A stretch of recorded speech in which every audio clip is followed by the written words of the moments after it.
After defeating the thugs, Roman looked down at his blood-soaked hands, his breath slow and heavy. Suddenly, a thought struck him like a lightning bolt. Beja-on-Hyuk. His old name. His old life. He had once climbed to the pinnacle of Murim, wielding overwhelming power.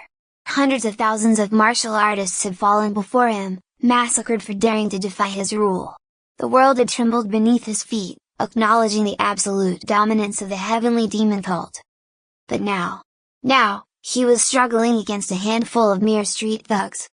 His fists clenched. How far had he fallen? Hans was frozen in shock, unable to move.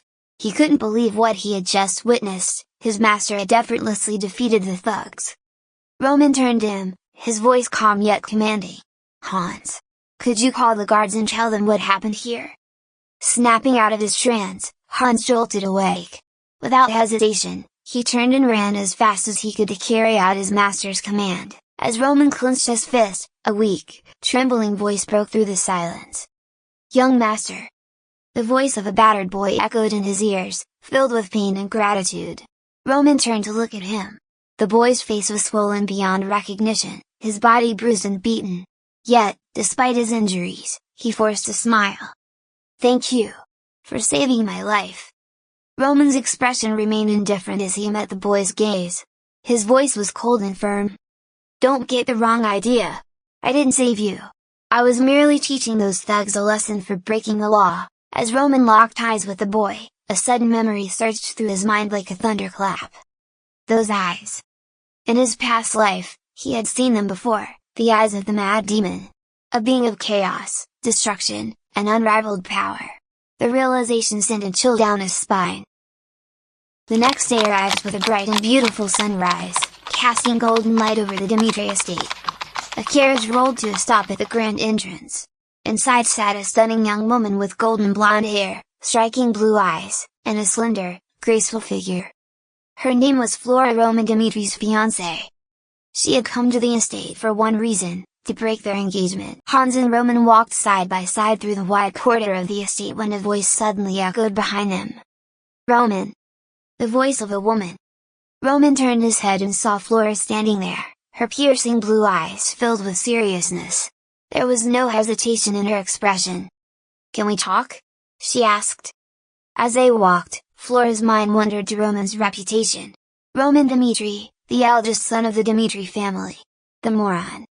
But now, as she walked beside him, something felt different. She could smell the faint scent of his perfume, subtle, yet refined. Roman simply nodded, following behind her. He knew this woman, Flora, the fiancée of this body. They stopped near the corner, just outside the room of Roman's father. Without a second thought, Flora turned to face him and declared, "I want to break our engagement." The words hung in the air, sharp and final. But the reaction she expected never came. Roman didn't look shocked. He didn't seem hurt, angry, or even remotely surprised. His expression remained unreadable, completely indifferent. Flora's breath caught in her throat. Why was he so nonchalant?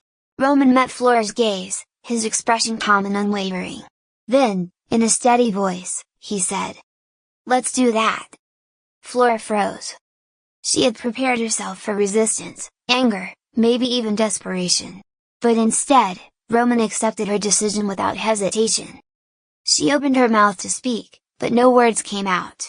For the first time, she felt an unfamiliar sense of unease.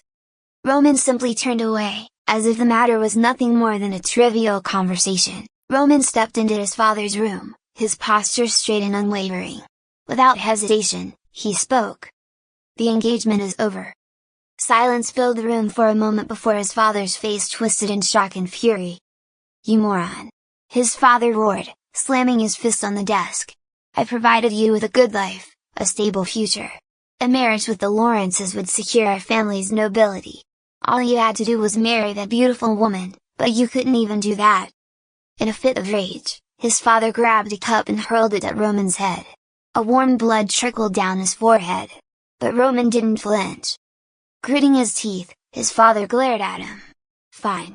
If you want to act like this, then prove your worth. I'm assigning you to deal with the Blood Fang for 6 months." He expected Roman to waver, to beg for mercy, to show fear. But instead, "I'll do it." His father's eyes widened slightly. Something was different about him. Without another word, Roman turned and left the room. As he stepped outside, Roman wiped the blood from his forehead. He saw Flora waiting for him. Her brows were furrowed with concern. "Roman, you don't understand what you're up against. The Blood Fang isn't just some group of petty criminals. If you go after them..." But Roman cut her off with a single look.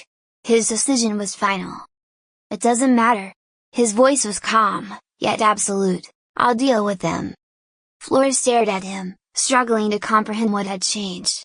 The Roman she knew would never act like this. Hello, Hyungs and Nunes. Please subscribe to my channel. I promise I'll do my best. Thank you.